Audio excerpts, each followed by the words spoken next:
Hello everyone and welcome back to another speed build and also renovation here on my channel. Today we are actually headed to Chestnut Ridge, a new world for me, and it came with the pack called Horse Ranch. I'm going to be renovating this lot called Canter Cottage with a more realistic renovation. I'm also keeping all the rooms in the house the same, just basically upgrading them. When we jump into this lot, this is what we see. A 2-bed, 1-bath house with 2 horse stalls and a small corral. Going inside, we do have this open concept living room to pretty much the kitchen, and it also includes the entryway and also the little hallway that it has to the back rooms. When we look at the living room, we see a smaller couch, a wood stove, with also little room for a dining room table. Coming around to the kitchen, we do have the essentials, and honestly, that is completely fine and also perfect. The first door you see when you first walk in through the front door is to a bedroom. It's actually the master bedroom, and this bedroom is big enough to fit a double bed and mainly just the essentials as well. And then to the right, when you enter the front door, is the smaller hallway that I was talking about earlier.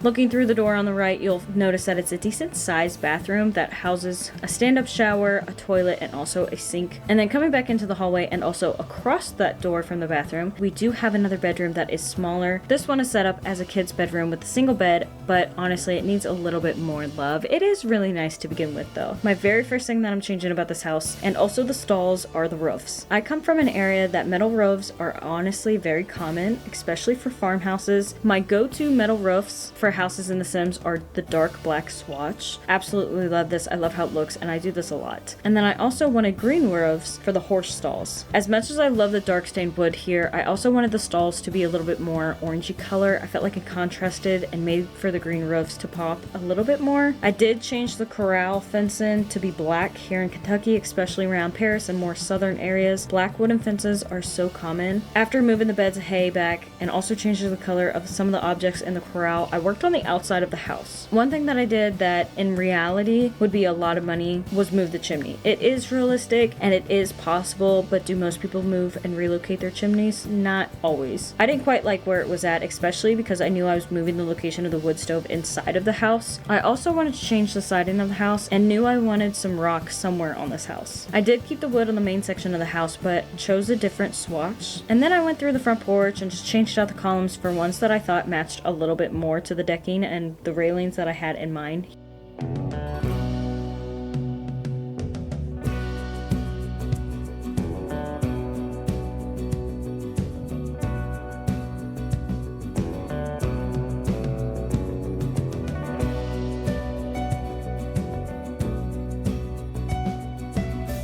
I wanted all my windows and door frames to be white to match the siding a little bit more since I chose a lighter swatch. Once inside, I decided to keep the same flooring, but again, I changed it to a lighter stain, except in the bathroom. I did change that because I wanted tile in there, and I chose a light green swatch. I also changed the walls in the bathroom to be a custom content wall that had tile halfway up and wallpaper above. I absolutely love this look. After replacing the doors to match the floors, I started renovating the house. My first room was a bathroom, and I kept the plumbing the same, where the tub and the shower was to the left. The toilet and the sink was also in the exact same spot, and it did take me a little bit to choose a tub and a shower combo I like, but eventually I did settle on this white glass door one, and I love how I got rid of the exact same sink that I placed back into the bathroom. I just chose a different swatch. I don't know why I got rid of it in the first place. In this build, I was really trying to stick with more rustic, antique look, mixed with a little bit of modern. I think these wall sconces help with the more antique-ish side, while the tub and the toilet lean a little bit more into modern. Like always, I had to add a little bit of clutter in here, but not too much. Just enough to make it feel lived in.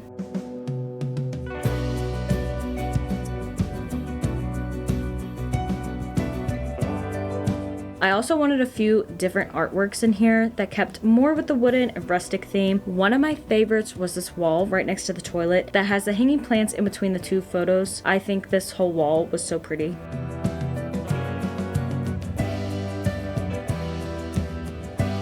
Coming into the smaller bedroom, I wanted to keep it a girl's room, but more for a toddler instead of a child or teen, and I could not for the life of me figure out what crib I wanted or even which wood tone or color scheme for the most part for this entire room. And since this was going to be a girl's room, I knew that I wanted pink walls of some sort. I found these cottage living ones that had white paneling and then flower wallpaper up above. It's so simple, but also so perfect and so beautiful for a little girl's room. And one thing I really love about the Horse Ranch pack is all of the more more Western items, especially kids' toys. I absolutely love this barn dollhouse that came in the pack. I think EA did such a great job on it. I also love these little rugs for kids' rooms and all the different swatches. They are also cute and sometimes they're kind of hard to choose from, not gonna lie. For toys and clutter, I kept it relatively simple, especially since this was for a toddler. A mobile above the crib, a teddy bear inside the crib, similar to how you could in The Sims 3, a toy box, a dollhouse, and of course my go-to reading corner. This reading corner, however, is a little bit different this go around. Instead of a rocking chair for a parent, I wanted a little comfy chair for a child. And honestly, I think it turned out super cute as always.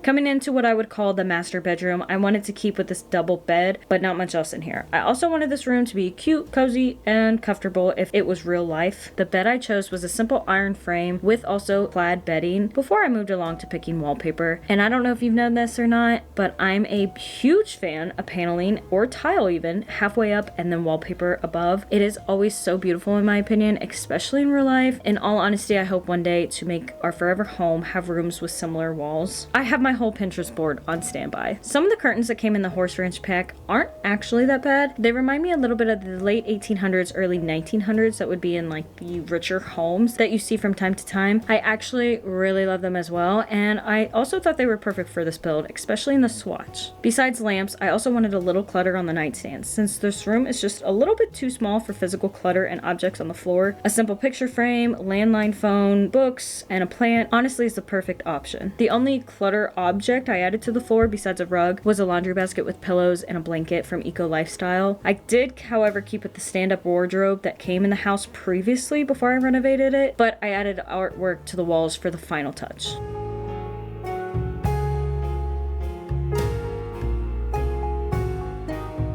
After deleting most of the items in the living room and the kitchen, I focused next on the kitchen. I kept the same cabinets, just a different swatch, again like the bathroom. I don't know why I deleted them and put them back in. And I also kept the locations of the fridge, the stove, and the sink for the most part. I had a few items I wanted to use for clutter, but I knew I was going to be going crazy with clutter in this kitchen just because of the counter space. And a little trick when cabinets don't always look good above a window in the kitchen is to use a similar color shelving that can connect the cabinets on either side of the window. I ended up using custom content shelves because I knew that the swatches were super close, but I've done this before with base game shelves. I also never put clutter on them, but you could use some or even plants like ivy on them if you wanted.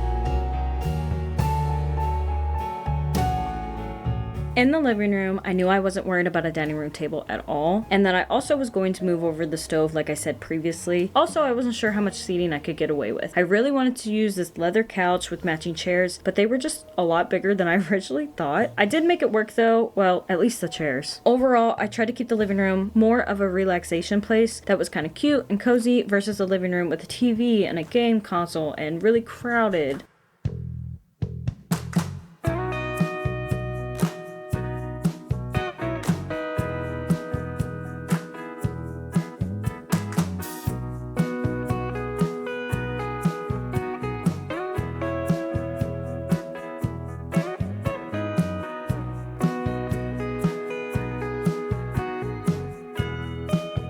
I did also like this little desk section right when you first walk in that they had previously, but it was a little bit plain, so I kind of fixed that up just a little bit.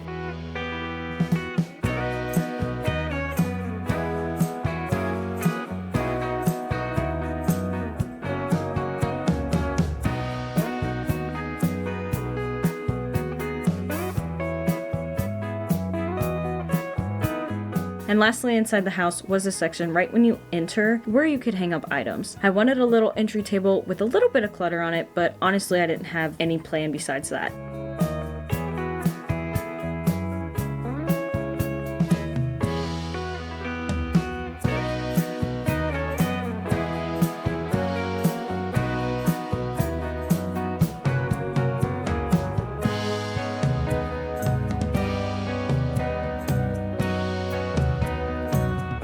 Outside, I'm adding a welcome mat, outdoor seating a little bit on the front porch, before I'm coming over and adding more plants to the front garden beds and also exterior lighting throughout the whole lot.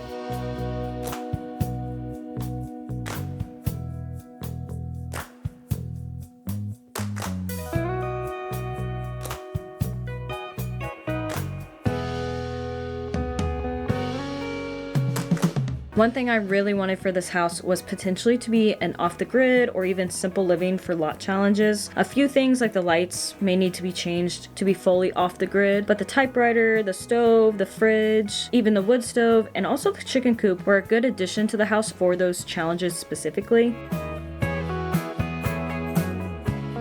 And here's the final photos of our little remodel of Canter Cottage, so that it only cost 36,000 simoleons to move here. Also, here's a good example of the sunsets here. Honestly, the lighting isn't bad here. Our front porch with the little lights on is so cute and would be so peaceful to read out here or even drink your morning coffee or even just talk to people out here. Even the side section of the porch where the kitchen door and the corral is really nice. When you first walk inside, you still see a desk, but there is just a little bit more to it. Not saying it's overall colorful and perfect. And you also have this little entry section to either hang up your jacket or keys or even just set items down. Inside the bathroom, it's a little bit more inviting and also a little bit like a Pinterest board. Looking at the tub is pretty simple, but functionality is key. Inside the back bedroom for the little girl, you can see a bunch of pink in here. I feel like this is such a cute little nursery and would also be great for a child. And of course, here's another angle to show off that little reading corner and the toy duck from previous Sims games. If you know, you know. And then we have our very simple living room. I could have added a little bit more items like plants, maybe even more colors in here, but I feel like just having this style living room helps not show how small it really is. It's just kind of clean and open, and it just kind of glides into the kitchen. The master bedroom is my overall favorite room of this house. There's not one single thing I hate about this room or even that I dislike about this room. I feel like the artwork and the wallpaper is just so beautiful, as well as the overall soft colors and cozy items. It's honestly perfect. The kitchen is the perfect size for this house and looks so good with the dark brown brick walls behind it for backsplash. And I love the clutter items in here and also the colors of the fridge and the oven. It just looks very farmhouse to me, but not overdone. And that is my simple cozy remodel and also my speed build. I hope y'all enjoyed this video and be sure to click back on any other of my speed builds I have here on my channel. I have a whole playlist. I also have a few videos coming to the channel of me challenging myself here soon, so stay tuned for that if you're curious. Thank you so much for watching and God bless.